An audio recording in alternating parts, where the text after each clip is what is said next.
विहार के लिए कर्दम जी के दिव्य विमान का वर्णन।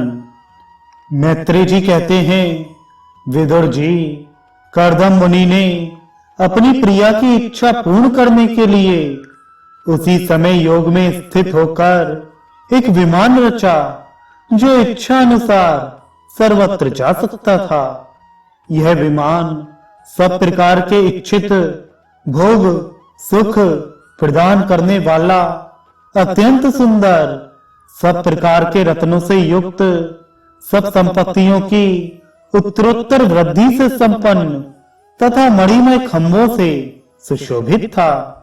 वह सभी ऋतुओं में सुखदायक था और उसमें जहां तहां सब प्रकार की दिव्य सामग्रियां रखी हुई थीं तथा उसे चित्र विचित्र रेशमी झंडियों और पताकाओं से खूब सजाया गया था, जिन पर भ्रमरगण मधुर गुंजार कर रहे थे।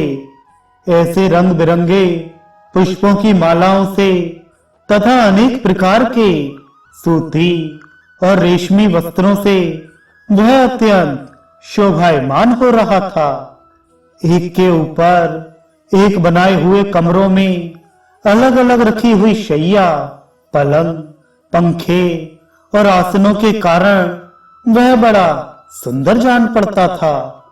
जहां तहां दीवारों में की हुई शिल्प रचना से उसकी अपूर्व शोभा हो रही थी।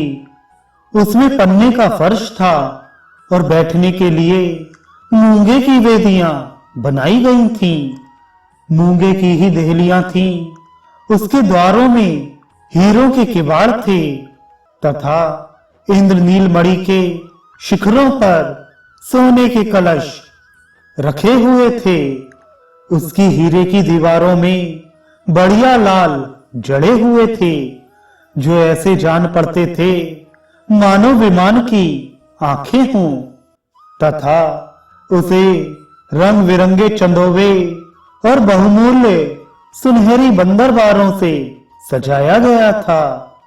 उस विमान में जहां तहां कृत्रिम हंस और कबूतर आदि पक्षी बनाए गए थे जो बिल्कुल सजीव से मालूम पड़ते थे। उन्हें अपना सजातीय समझकर बहुत से हंस और कबूतर उनके पास बैठ बैठकर अपनी बोली बोलते थे। उसमें सुविधानुसार क्रीड़ा स्थली, शयन गृह, बैठक, आंगन और चौक आदि बनाए गए थे, जिनके कारण वह विमान स्वयं कर्दम जी को भी विस्मित कर रहा था। ऐसे सुंदर घर को भी जब देवहूति ने प्रसन्न चित्त से नहीं देखा तो सबके आंतरिक भाव की परख रखने वाले कर्दम जी ने स्वयं ही कहा, भीरू, तुम इस बिंदु सरोवर में स्नान करके विमान पर चढ़ जाओ। यह विष्णु भगवान का रचा हुआ तीर्थ मनुष्यों को सभी कामनाओं की प्राप्ति कराने वाला है। कमल लोचना देवहूति ने अपने पति की बात मानकर सरस्वती के पवित्र जल से भरे हुए उस सरोवर में प्रवेश किया। उस समय वह बड़ी मैली कुचैली साड़ी पहने हुई थी।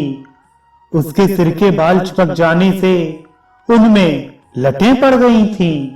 शरीर में मैल जम गया था तथा स्तन कांतहीन हो गए थे। सरोवर में गोता लगाने पर उसने उसके भीतर एक महल में 1000 कन्याएं देखी। वे सभी किशोर अवस्था की थीं और उनके शरीरों से कमल की सी गंध आती थी। देवहूति को देखते ही वे सब स्त्रियां सहसा खड़ी हो गईं और हाथ जोड़कर कहने लगीं, हम आपकी दासियां हैं, हमें आज्ञा दीजिए, आपकी क्या सेवा करें। विदुर जी, तब स्वामिनी को सम्मान देने वाली उन रमणियों ने बहुमूल्य मसालों तथा गंध आदि से मिश्रित जल के द्वारा मनस्विनी देवहूति को स्नान कराया तथा उसे 2 नवीन और निर्मल वस्त्र पहनने को दिए। फिर उन्होंने ये बहुत मूल्य के बड़े सुंदर और कांतिमान आभूषण, सर्वगुण संपन्न भोजन और पीने के लिए अमृत के समान स्वादिष्ट आसप प्रस्तुत किए। अब देवहूति ने दर्पण में अपना प्रतिबिंब देखा तो उसे मालूम हुआ कि वह भांति भांति के सुगंधित फूलों के हारों से विभूषित है, स्वच्छ वस्त्र धारण किए हुए है। उसका शरीर भी निर्मल और कांतिमान हो गया है तथा उन कन्याओं ने बड़े आदर पूर्वक उसका मांगलिक श्रृंगार किया है। उसे सिर से स्नान कराया गया है।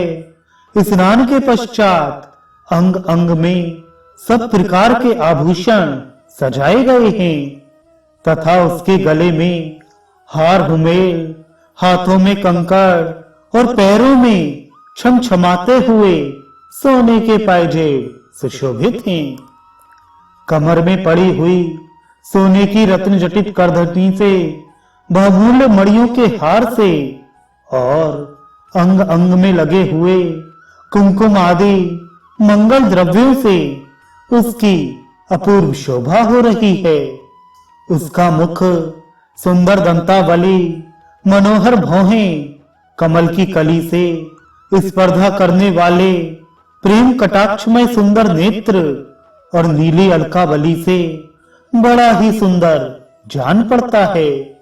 विदुर जी, जब देवहूति ने अपने प्रिय पतिदेव का स्मरण किया तो अपने को सहेलियों के सहित वहीं पाया जहां प्रजापति कर्दम जी विराजमान थे। उस समय अपने को सहस्त्रों स्त्रियों के सहित अपने प्राणनाथ के सामने देख और इसे उनके योग का प्रभाव समझकर देवहूति को बड़ा विस्मय हुआ।